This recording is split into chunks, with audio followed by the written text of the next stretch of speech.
السلام عليكم ورحمة الله وبركاته. إن الحمد لله وحده والصلاة والسلام على من لا نبي بعده.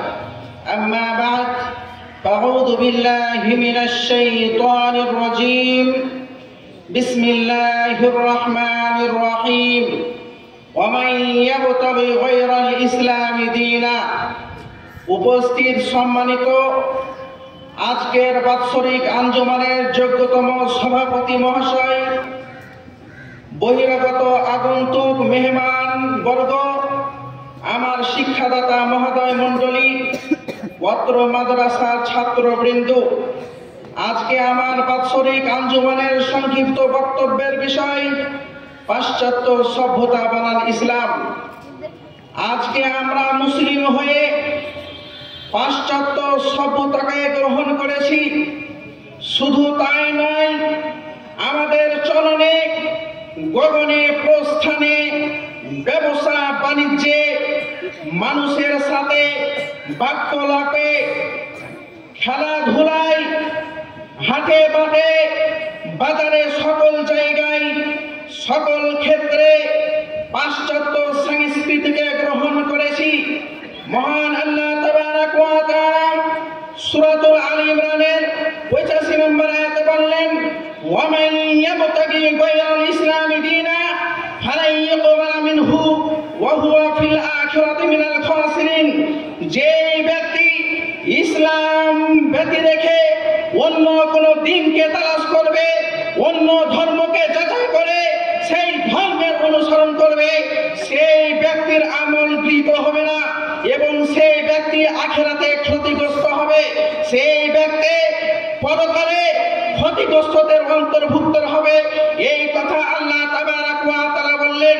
তার মধ্যে এক নম্বর হচ্ছে পর্দাহীনতা, বেপর্দা নারী।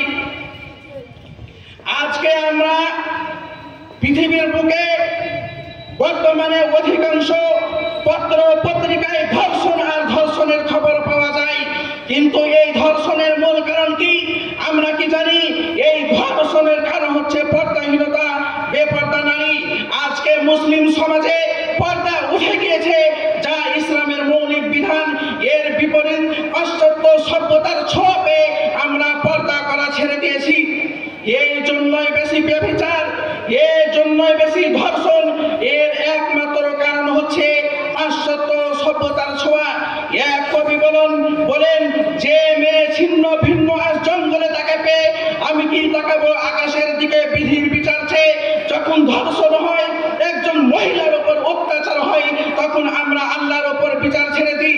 তার আগে আমাদেরকে জানতে হবে, তার আগে আমাদেরকে ব্যভিচারের কারণ জানতে হবে, যা পর্দাহীনতা, যা ইসলামে মূলত পাশ্চাত্য সভ্যতার অনুসরণ, যা ইসলামে নিষেধ। মহান আল্লাহ তাবারাক ওয়া তাআলা এই ব্যাপারে সূরাতুন নূরের 31 নম্বর আয়াতে বললেন, ওয়াকুল লিল মুমিনাতি ইয়াগযুদনা মিন আবসারিহিন্না ওয়া ইয়াহফাযনা ফুরুজাহুন্না ওয়া লা ইবদিনা জিনাতাহুন্না।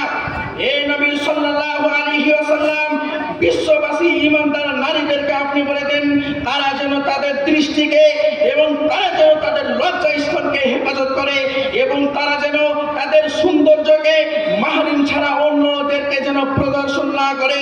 এই কথা আল্লাহ তাবারাক ওয়া তাআলা বললেন।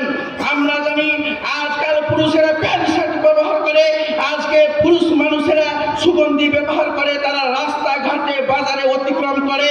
কিন্তু বর্তমানে আমরা এতই দুর্বল মুসলমান, আমাদের মেয়েরা পাশ্চাত্য দেশের সভ্যতায় সভ্য হয়ে আমরা কি করি?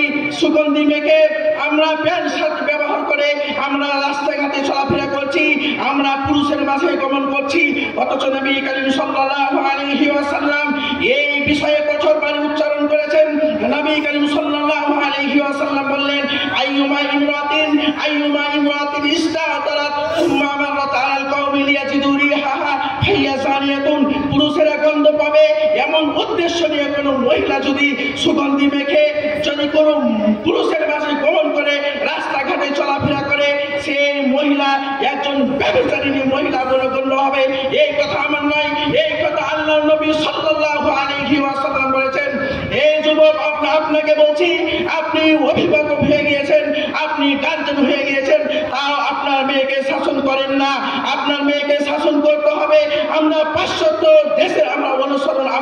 মেয়েদেরকে শেখাচ্ছি, কিন্তু রাসূল সাল্লাল্লাহু আলাইহি ওয়াসাল্লাম বলেছেন ক্বালা সালাসাতুল লা ইয়াদখুলুল জান্নাহ, তিন শ্রেণীর মানুষ কখনো জান্নাতে যাবে না।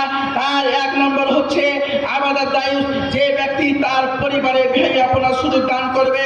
আমরা যুবক হয়ে গেছি, এই যুবক আপনাকে বলছি, আপনার মেয়েকে কেন বাড়িতে বেহিয়া পূজার সুযোগ দান করছেন? এই কারণে বেশি আপনার মেয়ে রাস্তাঘাটে উলঙ্গ হচ্ছে, এই কারণে আপনার মেয়ে ব্যভিচার হচ্ছে, এই কারণে আপনি ছেলে মেয়েকে শাসন করেন না, এই কারণে বেশি নোংরামি কাজ করছে।